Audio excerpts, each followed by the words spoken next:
کہ قیامت کی نشانیوں میں سے ایک نشانی یہ ہے کہ بکریاں چرانے والے بڑے بڑے محلات بنیں گے۔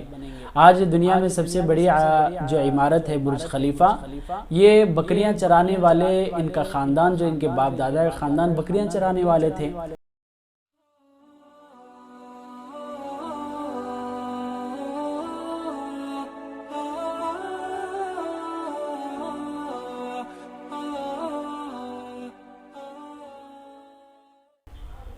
السلام علیکم ورحمۃ اللہ وبرکاتہ، الحمدللہ رب العالمین والصلاة والسلام علی رسولہ الکریم، اما بعد فاعوذ باللہ من الشیطان الرجیم، بسم اللہ الرحمن الرحیم۔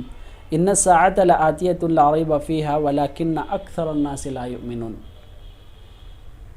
بے شک قیامت قائم ہوگی، اس بات میں کوئی شک نہیں، لیکن اکثر لوگ قیامت پر ایمان نہیں لاتے۔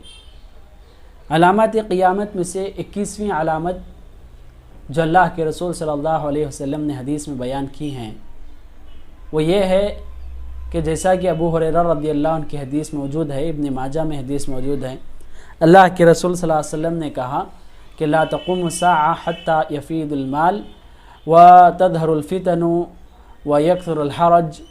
تو اللہ کے رسول صلی اللہ علیہ وسلم نے کہا کہ قیامت اس وقت تک قائم نہیں ہوگی یہاں تک کہ مال بہت زیادہ ہو جائے گا، مال کی کثرت ہو جائے گی، مال کی فراوانی ہو جائے گی، اور فتنے بھی ظاہر ہوں گے، اور قتل و غارت گری بھی اسی کے ساتھ بڑھ جائے گی۔ واضح بات ہے کہ مال ایک ایسا ذریعہ ہے جو انسان کو اچھے سے اچھا بنا دیتا ہے اور خراب سے خراب بنا دیتا ہے۔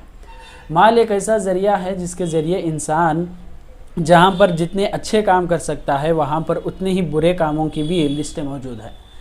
تو اللہ کے رسول صلی اللہ علیہ وسلم نے کہا کہ مال حد سے زیادہ بڑھ جائے گا۔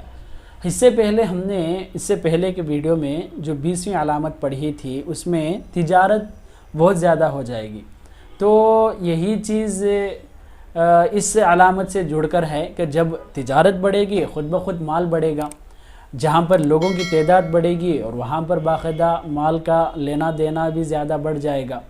تو اللہ کے رسول صلی اللہ علیہ وسلم نے کہا کہ مال حد سے زیادہ بڑھ جائے گا، جس کی وجہ سے انسان کو دکھ نہیں سدھرے گا، انسان کو معلوم نہیں ہوگا کہ وہ کیا کرے کیا نہ کرے، انسان اتنی زیادہ غفلت میں ہو جائے گا، مال کی اسے ہوش اور نشہ اسی چڑھ جائے گی کہ انسان کو جو کچھ جو کرتا ہے اسے معلوم نہیں ہوگا، سمجھ میں نہیں آئے گا۔ اللہ کے رسول نے ایک اور حدیث میں بیان کیا ہے کہ قیامت کی نشانیوں میں سے ایک نشانی یہ ہے کہ بکریاں چرانے والے بڑے بڑے محلات بنیں گے۔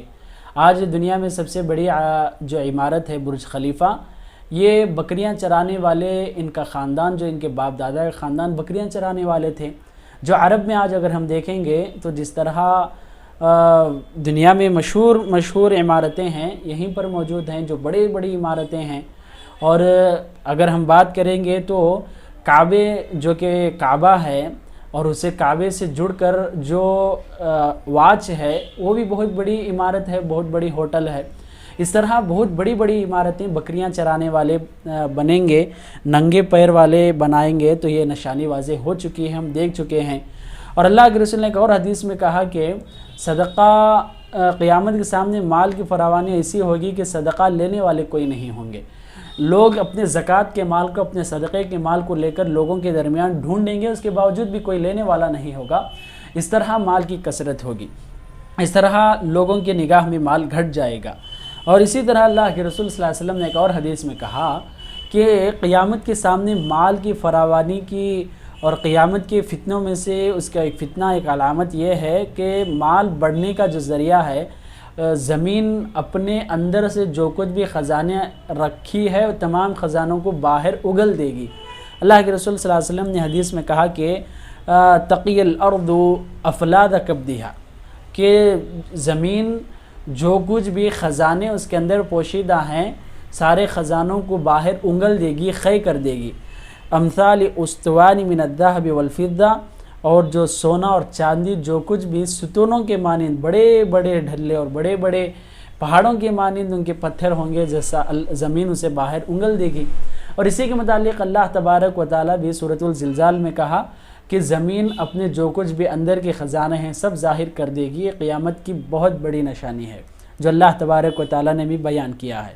اس طرح مال کی کثرت ہوگی کہ ہر کسی کے پاس مال ہوگا، اور ایک حدیث میں اللہ کے رسول نے کہا کہ چور کو اس کے ہاتھ کاٹے جائیں گے، اور چور جب اس مال کو دیکھے گا تو افسوس کرے گا کہ اس مال کے لیے میرے ہاتھ کاٹے گئے، جبکہ یہ مال کوئی لینے والا نہیں ہے۔ اس طرح ہر جگہ سونا اور چاندی عام ہوگا، کوئی لینے والا نہیں ہوگا۔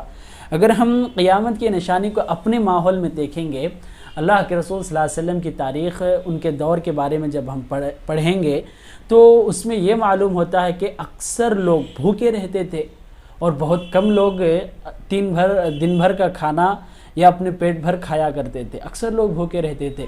اسی کے متعلق اب اپنے دور میں اور اپنے معاشرے میں دیکھیں گے تو اکثر لوگ کھاتے ہیں، بہت کم لوگ بھوکے رہتے ہیں۔ اس طرح مکمل زمانہ بدل چکا ہے جو قیامت کے قریب ہے۔ جب مال بڑھ جائے گا، واضح بات ہے کہ انسان کے اندر فخر آ جائے گا، اور دوسروں کا حق چھینے گا، ان پر ظلم کرنے لگے گا، اور کوئی زکوٰۃ اور صدقہ دینے والا لینے والا بھی نہیں ہوگا۔ اور ایک چیز یہ بھی بتائی گئی اس کی شرح میں کہ مال بڑھ جانا یہ کوئی بری بات نہیں، مگر مال بڑھنے کی وجہ سے فخر آنا، ظلم کرنا، زکوٰۃ اور صدقہ جو اس کا حق ہے یہ نہ دینا، یہ اصل قیامت کا فتنہ ہے، یہ نہیں دیا جائے گا۔ اور لوگ اس مال کی کثرت کی وجہ سے اپنی دنیا سنوارنے لگیں گے، دنیا کو ترجیح دیں گے، اور قیامت سے ڈرنے لگیں گے، قبر سے ڈرنے لگیں گے۔ واضح بات ہے کہ جو قیامت اور قبر اور جو موت سے ڈرے گا اس کی تیاری نہیں کرتا، یہاں پر غفلت میں ہے، اور اس کے لیے آخرت میں بربادی اور نقصان ہے۔ ان باتوں کو یاد رکھیں اور دور تک ان باتوں کو پہنچائیں۔ اللہ تعالیٰ سے دعا ہے کہ اللہ تعالیٰ ہم سب کو جو بھی مال کا فتنہ ہے ان تمام فتنہ سے ہماری حفاظت فرمائے، آمین۔ والسلام علیکم ورحمۃ اللہ وبرکاتہ۔